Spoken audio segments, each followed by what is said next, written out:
नमस्कार दोस्तों, स्वागत है मेरे channel Kabira coaching center with एडी में। दोस्तों हम लोग पढ़ रहे हैं क्लास 10th मैथ, तैयारी करें यूपी बोर्ड परीक्षा 2026 की।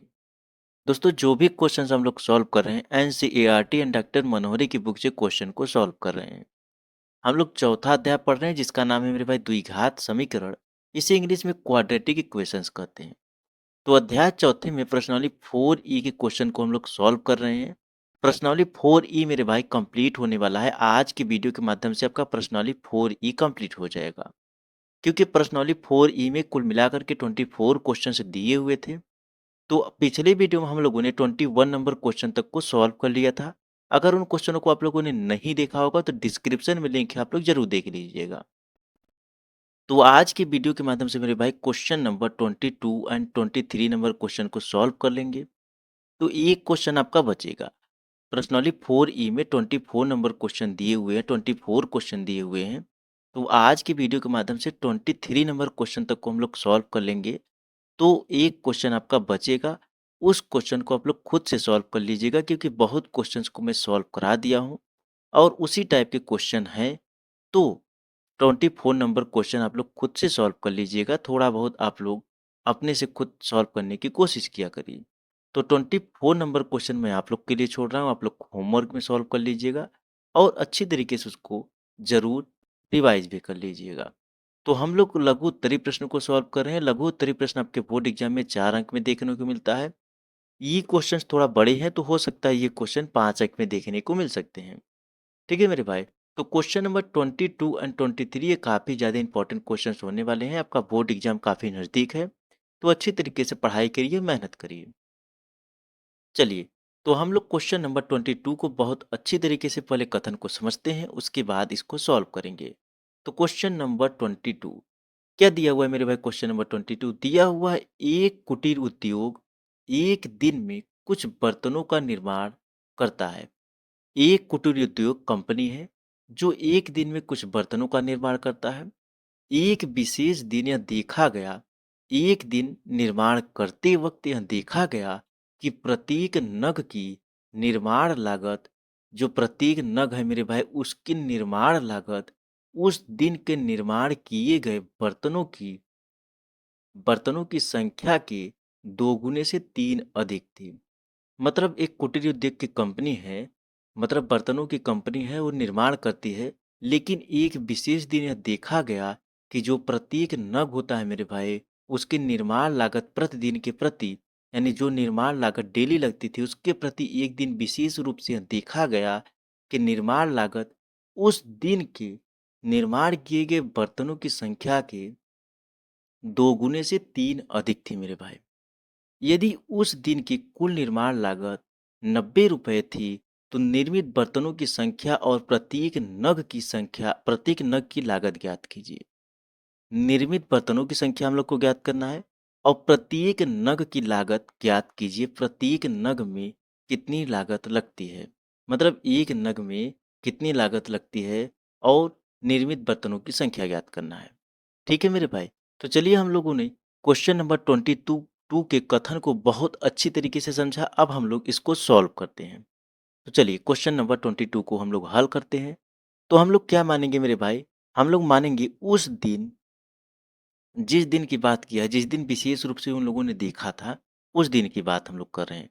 तो उस दिन हम लोग मानेंगे, उस दिन माना माना उस दिन निर्मित बर्तनों की संख्या बराबर एक। क्या मानेंगे? उस दिन माना उस दिन निर्मित बर्तनों की संख्या बर्तनों की संख्या बराबर यक्स मान लेंगे। क्या मानेंगे मेरे भाई? माना उस दिन निर्मित बर्तनों की संख्या बराबर यक्स हो जाएगा। अब आगे क्या करेंगे? प्रश्नानुसार, प्रश्न के अनुसार हम लोग चलेंगे।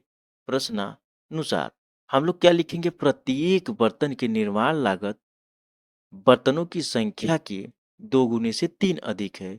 तो यहाँ प्रश्नानुसार के आगे आप लोग लिख लीजिएगा खुद से, मैं नहीं लिखा रहा हूँ, थोड़ा टाइम लग जाएगा, अब मैं बोल दे रहा हूँ, आप लोग खुद से लिख लीजिएगा। क्या लिखना है? प्रश्नानुसार के आगे यहाँ पर लिखना है आप लोग को, लिख लीजिए प्रत्येक बर्तन की निर्माण लागत बर्तनों की संख्या के 2 गुने से 3 अधिक है। यानी यही चीज़ लिखना है। 1 मिनट, क्या लिखना है? हाँ, ये लिखना। यहाँ से मैं अंडरलाइन कर दे रहा हूँ, यहाँ से लेकर के यहाँ तक लिख लीजिएगा 3 अधिक थी। 3 अधिक है लिख लीजिएगा, 3 अधिक है यहाँ तक। मतलब यहाँ से लेकर के पूरा और यहाँ तक लिखना है।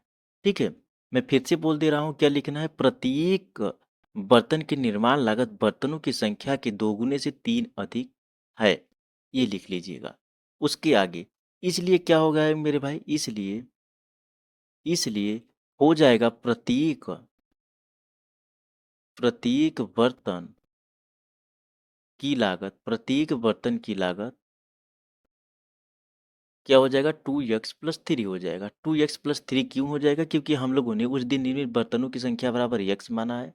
तो बर्तनों की संख्या बराबर हम लोगों ने x माना है, दोगुने की बात किया है तो 2x हो जाएगा प्लस 3।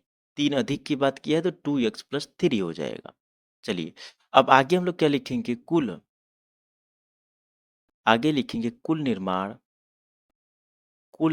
लागत की संख्या को प्रत्येक कुल निर्माण लागत की संख्या को प्रत्येक बर्तन की लागत से गुणा करने बराबर कुल लागत हो जाएगा।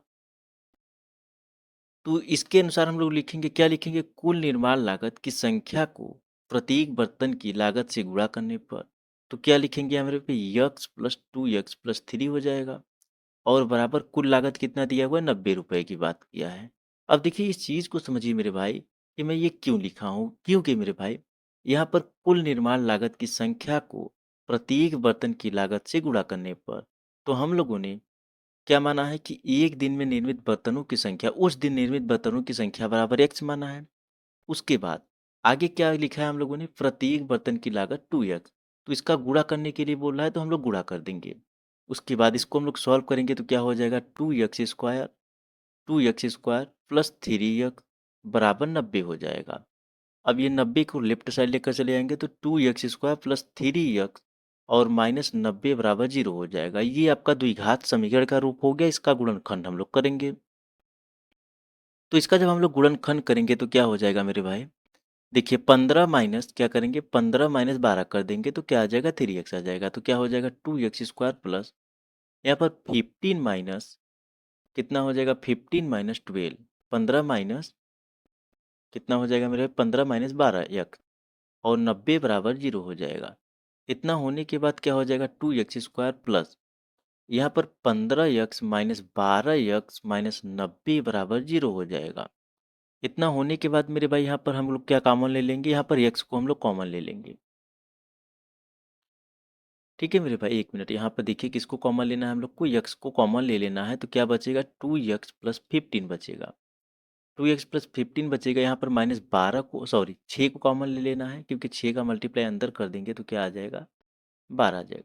तो यहाँ पर 6 को हम लोग कॉमन ले लेंगे तो क्या हो जाएगा? 2x+15 बराबर 0 हो जाएगा। तो फर्स्ट ब्रैकेट में 2x+15 2x+15 आ जाएगा और सेकेंड ब्रैकेट में आ जाएगा x-6 बराबर 0 हो जाएगा।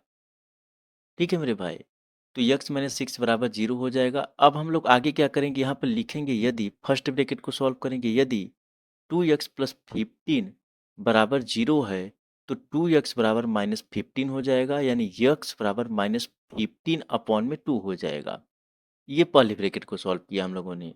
तो अब दूसरे ब्रैकेट को सॉल्व करेंगे, x-6 बराबर 0 है तो x बराबर क्या आ जाएगा? 6 आ जाएगा।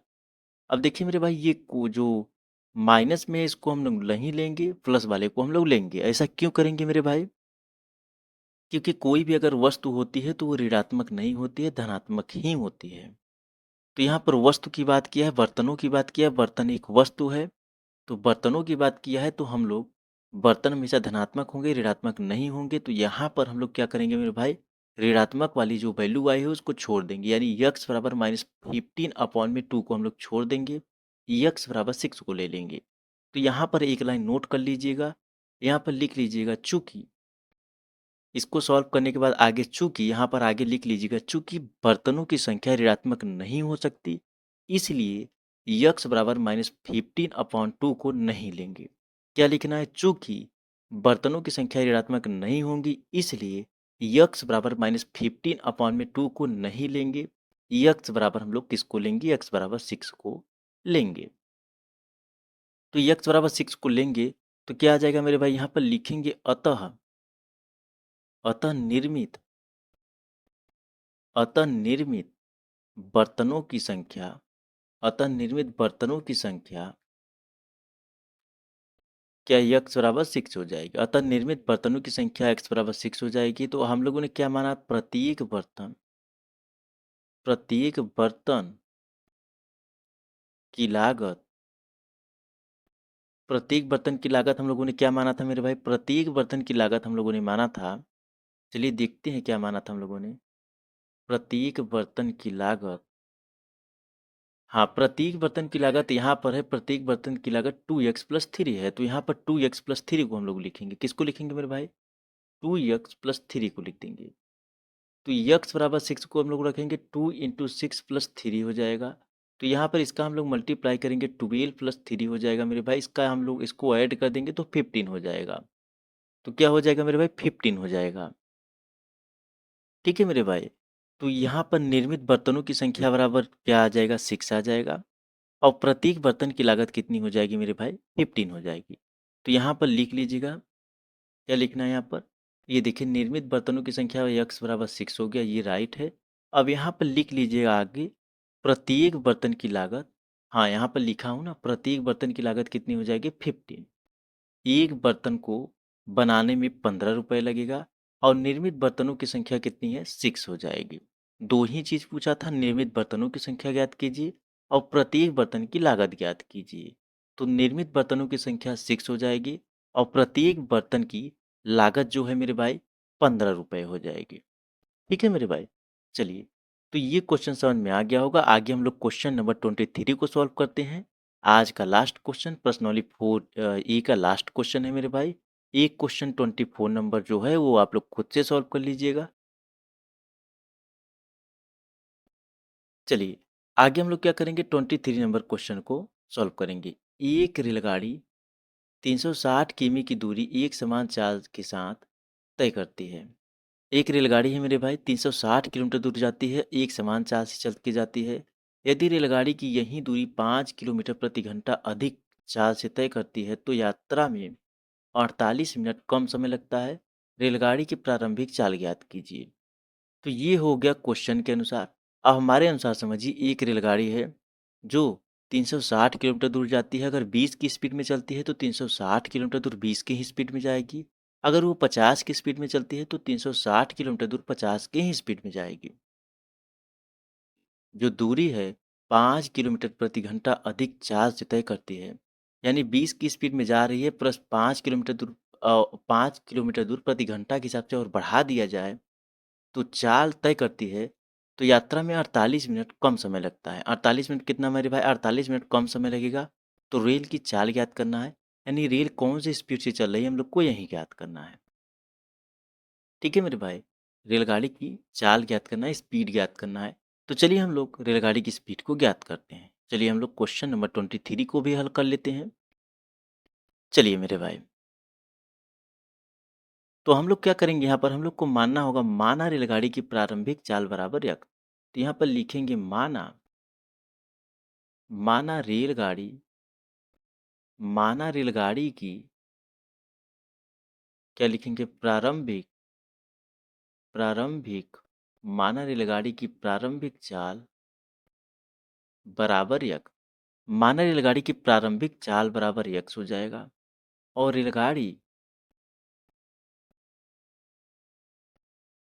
रेलगाड़ी द्वारा तय की गई दूरी,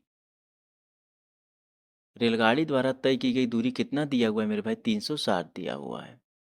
तो हम लोगों ने माना रेलगाड़ी की प्रारंभिक चाल बराबर यक, रेलगाड़ी द्वारा तय की गई दूरी कितना दिया हुआ है मेरे भाई? 360 दिया हुआ है।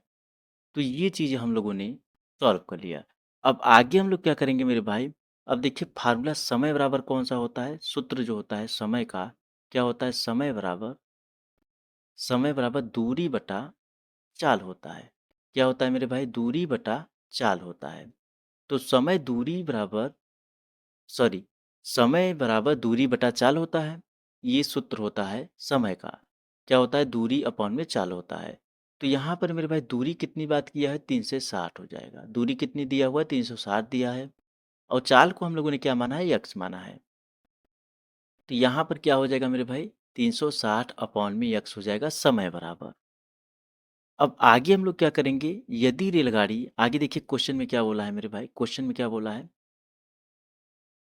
क्वेश्चन में बोला है, हाँ, यदि रेलगाड़ी, यहाँ देखिए, यदि रेलगाड़ी यही दूरी 5 किमी प्रति घंटा अधिक चाल से तय करती है तो यात्रा में 48 मिनट कम समय लगता है। तो यहाँ पर हम लोग लिखेंगे, क्या लिखेंगे, यदि रेलगाड़ी यदि रेलगाड़ी मेरे भाई यही दूरी 5 किमी 5 किमी प्रति घंटा अधिक अधिक चाल अधिक चाल से तय करे तो अधिक चाल से तय करे तो हम लोग क्या लगाएंगे मेरे भाई, सूत्र फिर से लगाएंगे। कौन सा सूत्र लगाएंगे, समय का ही लगाएंगे। क्योंकि यहाँ पर देखिए मेरे भाई, यहाँ पर लिख लीजिए समय नहीं, नया समय लिख लीजिए आप। क्या लिख लीजिए मेरे भाई, नया समय। तो यहाँ पर नया समय लिख लीजिए। नया समय क्यों लिखेंगे मेरे भाई, क्योंकि क्वेश्चन में फिर से बोल रहा है कि यदि रेलगाड़ी, हम लोगों ने पहले जो सॉल्व कर लिया, समय बराबर 360 अपॉन में एक्स आया हुआ है। और फिर क्वेश्चन में बोल रहा है कि यदि यही रेलगाड़ी, वही जो यात्रा कर रही वही रेलगाड़ी 5 किलोमीटर दूर प्रति घंटा अधिक चाल से तय करती है तो क्या करना है मेरे भाई, 5 किलोमीटर दूर घंटा अधिक चाल से तय करती है तो 48 मिनट का कम समय लगता है, यही बोल रहा है। तो हम लोग को क्या नया समय क्यों निकालना है, क्योंकि मेरे भाई यहाँ दिया हुआ है यदि दूरी 5 किमी प्रति घंटा अधिक चाल से तय करे तो नया समय बराबर क्या हो जाएगा, समय बराबर फार्मूला क्या है, समय बराबर दूरी बटा चाल होता है। यही फार्मूला होता है मेरे भाई, दूरी बटा चाल होता है। तो यहाँ पर क्या हो जाएगा मेरे भाई, समय कितना दिया, सॉरी दूरी कितना दिया हुआ है, 360 दिया हुआ है। और नीचे हम लोग को क्या लिखना है, यक्स प्लस 5 लिखना है। ऐसा क्यों करना है मेरे भाई, क्योंकि यहाँ क्वेश्चन में बोला हुआ है कि अधिक चाल से तय करती है 5 किमी, यहाँ पे देखिए 5 किमी प्रति घंटा अधिक चाल से तय करती है तो यक्स प्लस 5 हो जाएगा। क्योंकि प्रारंभिक चाल को हम लोगों ने यक्स माना हुआ था तो यक्स प्लस कितना हो जाएगा, 5 हो जाएगा। अब आगे क्या बोल रहा है मेरे भाई, आगे देखिए क्वेश्चन में और बोल रहा है, आगे क्वेश्चन में क्या बोल रहा है, बोल रहा है कि यात्रा में 48 मिनट कम समय लगता है। तो यहाँ पर लिखेंगे मेरे भाई, यात्रा में, यहाँ पर लिख लीजिए तो यात्रा में 48 मिनट, कितना, 48 मिनट कम समय लगता है लगता है। तो यात्रा में 48 मिनट कम समय लगता है। जब 48 मिनट कम समय लगता है मेरे भाई, तो ये जो मिनट में दिया हुआ है इसको हम लोग घंटा में कन्वर्ट करते हैं। मिनट को घंटा में कन्वर्ट करने के लिए हम लोग को 60 से डिवाइड करना पड़ता है। चलिए मैं सॉल्व कराता हूँ तो समझ में आएगा। तो यहाँ पर देखिए, यहाँ पर लिख लीजिए, मिनट को घंटा में बदलने पर, मिनट को घंटा में बदलने पर, तो यहाँ पर मिनट को घंटा में बदलेंगे तो मिनट कितना दिया हुआ है मेरे भाई, 48 दिया हुआ, 48 मिनट दिया हुआ है। इसको घंटा में बदलने के लिए हम लोग को 60 से डिवाइड करना पड़ता है, क्योंकि मेरे भाई 1 घंटे में 60 मिनट होता है। तो 48 मिनट दिया हुआ है तो हम लोग 60 से डिवाइड करेंगे, क्योंकि 1 घंटे में 60 मिनट होता है। तो इसका जब हम लोग डिवाइड कर देंगे मेरे भाई, तो इसको हम लोग काट देंगे तो कितना आ जाएगा, 4/5 आ जाएगा। 12 पंचे 60 और 12 चौक 48, यानी 4/5 आ जाएगा। तो अब इतना होने के बाद अब आगे हम लोग क्या करेंगे मेरे भाई, यहाँ पर लिखना होगा समय माइनस नया समय, 1 मिनट, यहाँ पर समय माइनस माइनस नया समय, समय माइनस नया समय बराबर जो मिनट को घंटा में कन्वर्ट किया है उसको लिखेंगे। तो यहाँ पर लिखेंगे, लिख लीजिए आप लोग, मिनट को घंटा में बदला हुआ समय। हाँ, मिनट को घंटा में बदला हुआ हुआ समय। ठीक है मेरे भाई, मिनट को घंटा में बदला हुआ समय। तो समय क्या हम लोगों ने माना था, पहला समय क्या था 360 अपॉन में x था, और नया समय क्या था 360 अपॉन में x प्लस 5 नया समय था। और मिनट को घंटा में हम लोगों ने कन्वर्ट किया है तो कितना आया है 4 अपॉन में 5 आया हुआ है। ये मेरे भाई अब यहाँ तक हम लोगों ने क्वेश्चन का पूरा बेस को तैयार कर दिया है। जितना भी क्वेश्चन में पूछा था अभी उस चीज को हम लोगों ने बहुत अच्छी तरीके से तैयार कर लिया है। अब जाकर के हम लोग इसको सॉल्व करेंगे। जो भी चीजें क्वेश्चन में बोला था उन सारी चीजों को हम लोगों ने एकदम तैयार कर लिया है। अब जाकर के आगे हम लोग क्वेश्चन को सॉल्व करेंगे। चलिए, तो यहाँ पर इसको सॉल्व करने के लिए हम लोग को क्या करना होगा मेरे भाई, यहाँ पर हम लोग इसका क्रॉस मल्टीप्लाई कर देंगे। जैसे ही क्रॉस मल्टीप्लाई करेंगे तो कितना आ जाएगा 360, यहाँ पर ऐसे बराबर में लिखते चलिएगा मेरे भाई। 360 यक्स प्लस 5 मेरे भाई माइनस 360 यक्स हो जाएगा। अपॉन में कितना हो जाएगा, यक्स ब्रैकेट में यक्स प्लस 5 बराबर 4 अपॉन में 5 हो जाएगा। इतना होने के बाद अब क्या करेंगे मेरे भाई, हम लोग मल्टीप्लाई करेंगे तो कितना आ जाएगा 360। 360 का मल्टीप्लाई यक्स प्लस 5 में करेंगे तो 360 यक्स प्लस, यहाँ पर 360 का मल्टीप्लाई हम लोग 5 में करेंगे तो 36 का मल्टीप्लाई हम लोग किस में करेंगे 5 में कर देंगे तो कितना आ जाएगा मेरे भाई 2200। 2200 कितना आ जाएगा 5 आ जाएगा। तो यहाँ पर 2205 यानी 2250 हो जाएगा। कितना हो जाएगा मेरे भाई 2250 हो जाएगा। एक मिनट एक मिनट, 2250 नहीं होगा, सॉरी, यहाँ पर 1800 हो जाएगा मेरे भाई। एक मिनट, यहाँ पर 1800 हो जाएगा। हाँ, 36 पंची कितना 180 हो जाएगा तो यहाँ पर 1800 हो जाएगा मेरे भाई। 36 पंची 180 हो जाएगा, 1800 हो जाएगा। 2250 नहीं 1800 रहेगा, थोड़ा सा मिस्टेक हुआ मेरे भाई, सॉरी। 36 पंची 180 होता है तो प्लस जीरो हो जाएगा तो 1800 हो जाएगा। माइनस 360 अपॉन में इसका हम लोग मल्टीप्लाई करेंगे तो कितना आ जाएगा यक्स स्क्वायर प्लस 5x हो जाएगा बराबर 4 अपॉन में 5 ऐसे ही रहेगा।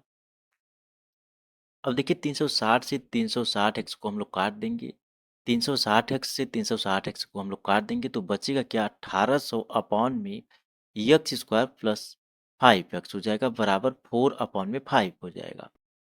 ठीक है मेरे भाई, चलिए इतना होने के बाद अब आगे क्या किया जाए, इसका फिर से क्रॉस मल्टीप्लाई कर देंगे तो 18 का मल्टीप्लाई हम लोग 5 में कर देंगे, 18 पच्चीस 90 यानी 9000 आ जाएगा मेरे भाई। उसके बाद बराबर यक्स स्क्वायर और प्लस 5x का मल्टीप्लाई 4 में कर देंगे तो क्या हो जाएगा 4x स्क्वायर प्लस 520 यानी 20x 20x हो जाएगा। अब देखिए मेरे भाई इसको हम लोग लेफ्ट साइड लेकर आएंगे, किसको लेकर आएंगे, जो 4x स्क्वायर प्लस 20x है इसको लेफ्ट साइड लेकर आएंगे तो क्या हो जाएगा 9000 माइनस 4x स्क्वायर और माइनस 20x बराबर 0 हो जाएगा।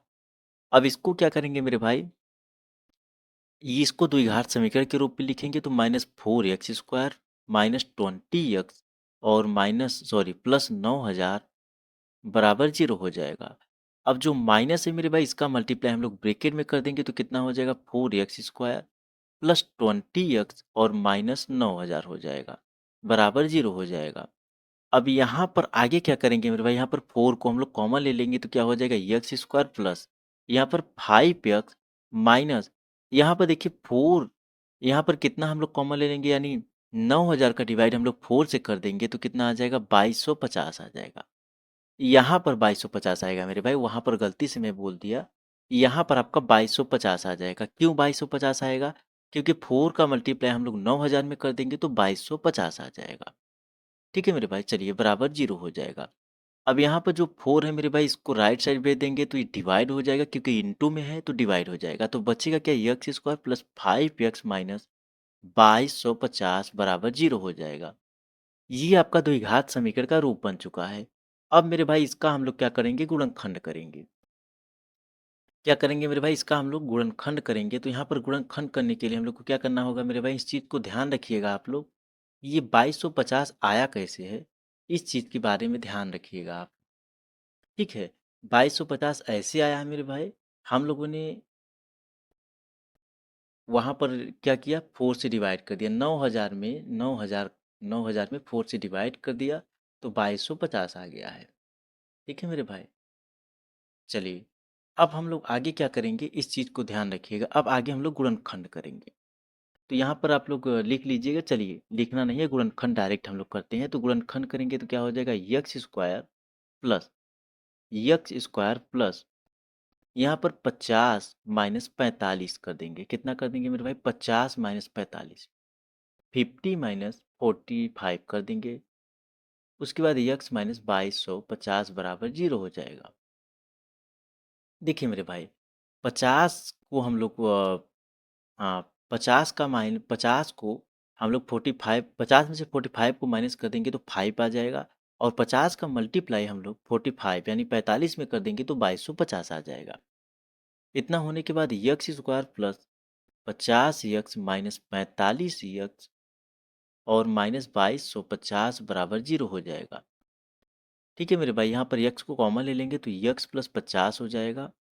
और कितना हो जाएगा मेरे भाई, यक्स प्लस 50 हो जाएगा, माइनस 45 बचेगा, यक्स प्लस 50, ये ब्रैकेट रहेगा, यक्स प्लस 50 बराबर 0 हो जाएगा।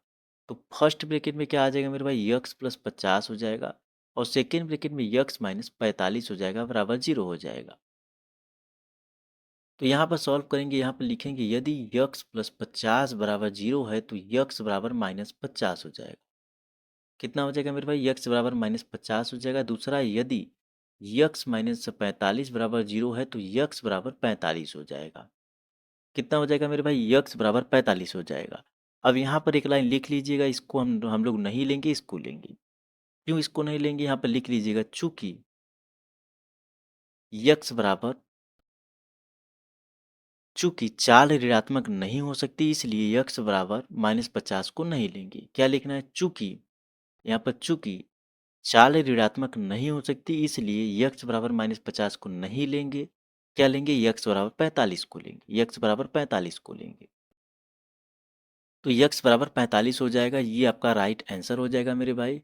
तो यहाँ पर हम लोग को लिखना होगा, क्या लिखना है कि अतः अतः रेलगाड़ी अतः रेलगाड़ी की प्रारंभिक अतः रेलगाड़ी की प्रारंभिक चाल कितना हो जाएगा मेरे भाई, 45 किमी प्रति घंटा, 45 किमी प्रति घंटा होगी।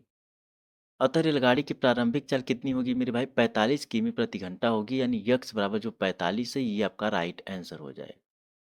ठीक है मेरे भाई, हम लोग से क्वेश्चन में क्या पूछा था, हम लोग से क्वेश्चन में यही पूछा था, रेलगाड़ी की प्रारंभिक चाल ज्ञात कीजिए। चलिए मैं दिखाता हूँ आप लोग को क्या क्वेश्चन में पूछा था। देखिए, यही पूछा था, रेलगाड़ी की प्रारंभिक चाल ज्ञात कीजिए। तो हम लोगों ने रेलगाड़ी की प्रारंभिक चाल को ज्ञात किया, यक्स बराबर 45 आया हुआ है। तो यही रेलगाड़ी की प्रारंभिक चाल हो जाएगी मेरे भाई। ठीक है, तो आशा करता हूँ दोनों क्वेश्चन बहुत अच्छी तरीके से समझ में आए होंगे और दोनों क्वेश्चन को रिवाइज कर लीजिएगा। तो आपका प्रश्नावली 4F बचा हुआ है। तो आज आपका प्रश्नावली 4E कंप्लीट हो गया है। 23 नंबर क्वेश्चन तक को मैं सॉल्व करा दिया हूँ। एक क्वेश्चन बचा हुआ है 24 नंबर, उसको आप लोग खुद से सॉल्व कर लीजिएगा, क्योंकि 23 नंबर क्वेश्चन तक को मैं सॉल्व करा दिया हूँ। तो एक क्वेश्चन जो बचा हुआ है, और मैं एक भी क्वेश्चन को नहीं छोड़ा था, सारे क्वेश्चन को सॉल्व करा दिया हूँ। एक क्वेश्चन छोड़ रहा हूँ आपके लिए, आप लोग खुद से सॉल्व करिएगा। और मेरे भाई, अगले नेक्स्ट वीडियो से हम लोग प्रश्नावली 4F के क्वेश्चन को सॉल्व करेंगे, लेकिन जो ये बहुविकल्पीय प्रश्न है उनको मैं सॉल्व नहीं कराऊंगा, आप लोग खुद से कर लीजिएगा। सिर्फ और सिर्फ लघु उत्तरीय प्रश्न और विस्तृत उत्तरीय प्रश्न को मैं सॉल्व कराऊंगा।